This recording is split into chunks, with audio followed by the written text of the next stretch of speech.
Change yourself and not the world story. Long ago, people lived happily under the rule of a king. The people of the kingdom were very happy as they led a very prosperous life with an abundance of wealth and no misfortunes. Once, the king decided to go visiting places of historical importance and pilgrim centers at distant places. He decided to travel by foot to interact with his people. People of distant places were very happy to have a conversation with their king. They were proud that their king had a kind heart. After several weeks of travel, the king returned to the palace. He was quite happy that he had visited many pilgrim centers and witnessed his people leading a prosperous life. However, he had one regret. He had intolerable pain in his feet as it was his first trip by foot covering a long distance.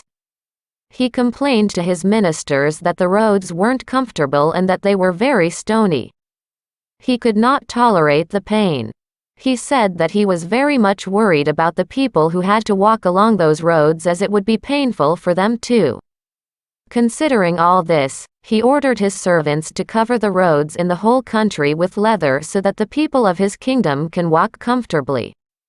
The king's ministers were stunned to hear his order as it would mean that thousands of cows would have to be slaughtered in order to get sufficient quantity of leather. And it would cost a huge amount of money also. Finally, a wise man from the ministry came to the king and said that he had another idea. The king asked what the alternative was.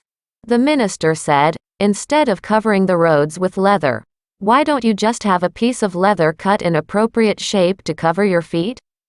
The king was very much surprised by his suggestion and applauded the wisdom of the minister.